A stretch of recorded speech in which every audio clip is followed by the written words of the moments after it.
Hi everyone, welcome back to my channel. This is Aura, and as you can see, we are not in my bedroom today. We are actually in California, in Taray.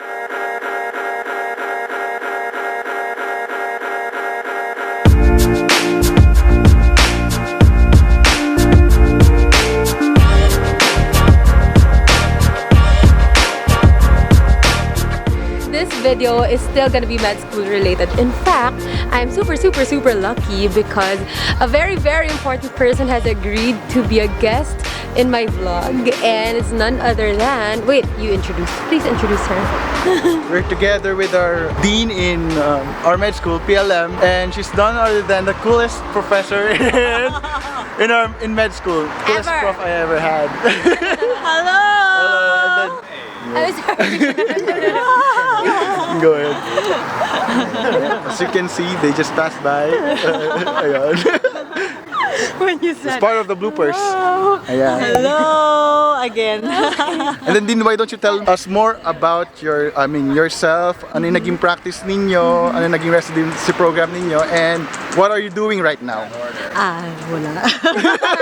I like that. I like bakasyon talaga.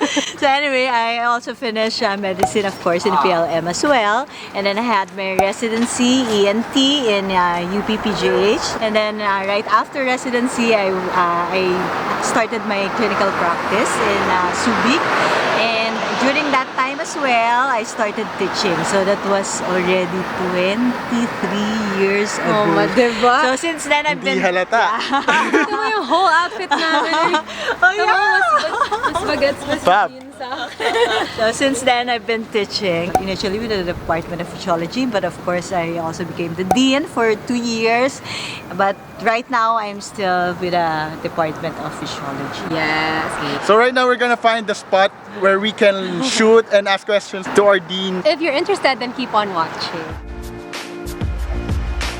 Hi, Taki! Yan, ganyan. Madilim. Madilim. Eh, hindi. Dapat tukarap tayo dito. Okay, medyo poor yung lighting, pero you have to see this video. We are so lucky because our former college dean, this is Dr. Banal, has agreed to have dinner with us, with me and Noel. Sobrang Pleasure! And ito, tinodo ko na. Sabi ko, Doc, please, can you please guest in my vlog? Because we've been picking her brain since kanina pa. Doc, yung viewers ko po. Yung viewers ko mostly aspiring medical students and current med students. And kahit yung mga graduate na, nakaka-relate pa din daw. So, I was hoping, sana, hingi po sana kami ng advice from the point of view of a doctor na tapos na sa lahat and now enjoying life. Correct. Imagine mo naman, we're in LA right now with our college Coincidence dean. ba yan? So lucky. So, sige Doc, let's start with what Sige, would be your sure. advice to aspiring medical students? Yung mga Ay. feeling nila, what if mag-med kaya ako? Med ba? Is it for me ba? Ganyan? Or okay lang ba yung sobrang tagal, sobrang haba? Ganyan. Siguro, you really have to think na talagang kung para sa iyo talaga yun, kung talagang gusto mo maging doctor. If it's something like, iniisip mo lang, this is a good profession na I will be earning a lot, then I don't think you're gonna enjoy. So it really has to be a passion. So kailangan gusto mo talaga maging doctor kasi gusto mo mag-serve and not because you really want to earn money. So you have to be really very passionate kung ano man yung gusto mong mangyari sa buhay mo. Kung saan ka masaya, di ba, Nawi? Yes, Doc. Okay, Doc, what would be your advice to your 26, 27-year-old self? Yeah, yung And mga why? tapos na mag-med. Like us. Na mag-med. Yeah, like us. So, parang in limbo ka pa rin. You don't know where you're going. So, you just, isipin mo lang what will really make you happy.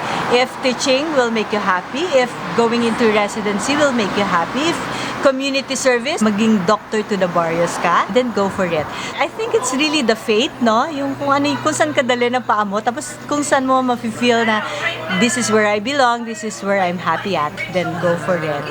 Actually, super nga nagulat kami, Doc, because Noe was asking you a while ago, di ba? Parang how long ka na nagti-teach before you realize that it's really what you want? And surprisingly, as in, 10 years into teaching before you realized pa talaga This is na, what wow, I really want. that's inspiring. I mean, kahit na weird, no? Pero parang- during when you were younger kasi, you were multitasking. So, I was into teaching, I was already into clinical practice, and then I'm raising my son, I have my family. So, multitasking kayo. Ang dami. Until you reach a certain age na parang, I think this is what I really want in life. Parang, that's why it took so long before you realize na ito yung gusto mo. Something that will really fulfill you. Of course, iba yung fulfillment with your own family. Pero yung as a professional, yourself, yes. diba? This is what really makes me happy, and it's really self-fulfilling.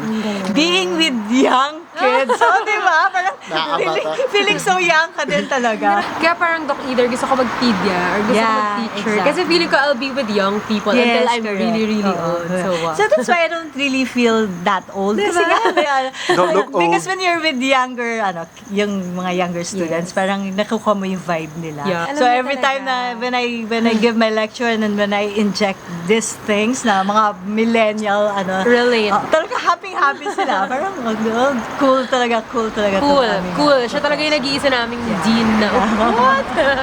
Sobrang cool talaga yung dean dati. Ay, ito, Dean. Last question.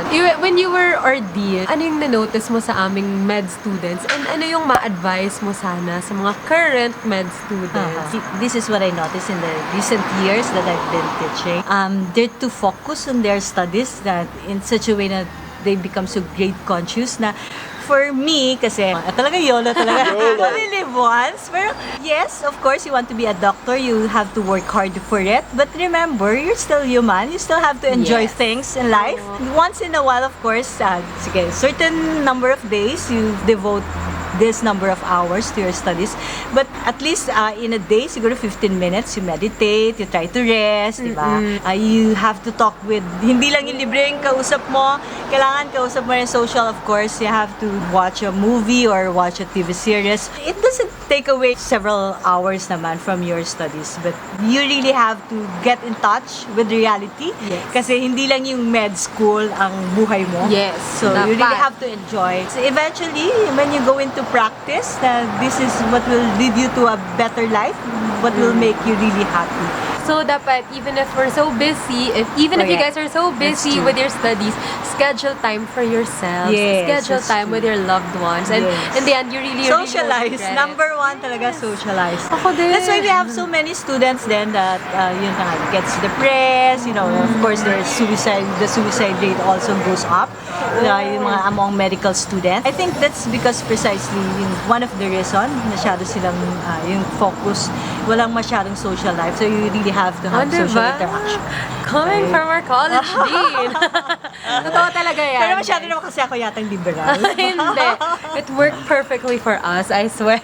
So, okay, that was a really, really quick vlog. I hope you guys enjoyed and may natutunan kayong bago. Thank you again so much, DoktAura Banal. My pleasure. Thank for you. this wonderful, wonderful evening. Wow. So, yeah, I'm gonna end the vlog right here and maglalakad-lakad muna kami ni Noe dito. Right? Yeah, what's up? And subscribe if you haven't yet. Follow me on Twitter and Instagram. It's Auraru. And go to my blog if you want to read more about my med school life. It's at aurazircon.com. Yeah. If you want to know more about our life outside med school and outside the hospital, then subscribe to our blog channel. Okay? Go check it. Bye!